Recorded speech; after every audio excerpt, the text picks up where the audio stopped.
हर साल 15 अगस्त के दिन हम लोग स्वतंत्रता दिवस मनाते हैं अपने अपने घरों की छत से पतंगे उड़ा के। लेकिन क्या आप जानते थे कि पतंग उड़ाने के लिए आपको एक खास तरह के परमिट की ज़रूरत होती है और उस परमिट के बिना कानूनन आप पतंग नहीं उड़ा सकते। इस कानून के बारे में तो मैंने पढ़ा भी नहीं। भारत के अंदर सब पतंगे उड़ा रहे हैं और ये कानून जो लागू हुआ हो भी हो तो ये तो हमें पता नहीं। इसके अलावा अगर आप एक पतंग को लापरवाही से उड़ाते हैं और उससे किसी का नुकसान हो जाता है तो आपको 2 साल तक की जेल और 10 लाख रुपए तक का जुर्माना भरना पड़ सकता है। हमें पता नहीं, अगर हो तो आप हमें बता दें। भी नहीं उड़ानी, लेकिन वो भी उड़ाते हैं 15 अगस्त को पतंगे। कोई ये थोड़ी नहीं है कि गलत तरीके से उड़ा रहे हैं। ऐसा कहाँ लिखा है, जानेंगे हम इस वीडियो में। 1934 के इस एयरक्राफ्ट एक्ट के अकॉर्डिंग सेक्शन 2A में यह बताया गया है कि एक एयरक्राफ्ट की क्या डेफिनेशन होती है। Section 2, Subclause 1, Definition. In this act, unless there is anything repugnant in the subject or context, aircraft means any machine which can derive support in the atmosphere from reactions of the air other than the reactions of the air against the Earth's surface, and includes balloons, whether fixed or free, airships, kites, gliders and flying machines.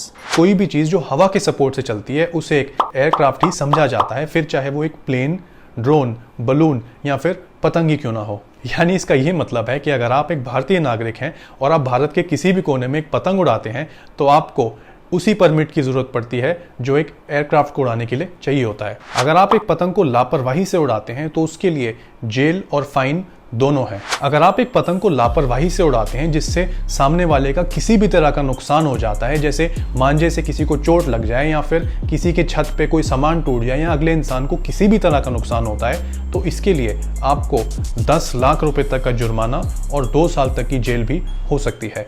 ये लिखा है इसी act के section 11 में। Section 11, Penalty for flying so as to cause danger. Whoever willfully flies any aircraft in such a manner as to cause danger to any person or to any property on land or water or in the air shall be punishable with imprisonment for a term which may extend to 2 years or with fine which may extend to 10 lakh rupees or with both। अब आखिर में बात करेंगे कि अगर एक इंसान पतंग उड़ा रहा हो तो क्या उस पतंग से एक उड़ते हुए प्लेन को डिस्टर्ब किया जा सकता है या नहीं। कमर्शियल प्लेन्स ग्राउंड लेवल से करीब 30 से 40 हज़ार की फीट के अंदर उड़ाए जाते हैं।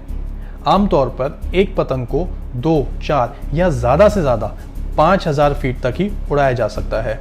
और सबसे ऊंची पतंग उड़ाने का एक वर्ल्ड रिकॉर्ड ऑस्ट्रेलिया के रॉबर्ट ने बनाया था जब उसने 16000 फीट तक एक पतंग उड़ाई थी।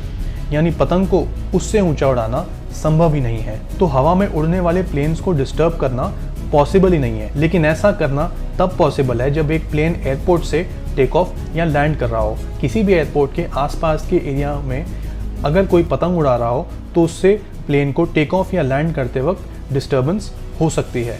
इसीलिए ज़्यादातर सिटीज़ जैसे चंडीगढ़, दिल्ली, मुंबई ने अपने एयरपोर्ट्स के आसपास रहने वालों को खास इंस्ट्रक्शन दे रखे हैं कि अगर ऐसा कुछ भी होता है तो वो उसके लिए जिम्मेवार होंगे और उन पर कानूनी कार्यवाही की जा सकती है। अब ये अलग बात है कि इस कानून के अनुसार ना आज तक किसी को प्रोसिक्यूट किया गया है और ना ही किसी को सज़ा मिली है। क्या ये कानून वाकई में ज़रूरी है या फिर हमें इसे हटा देना चाहिए?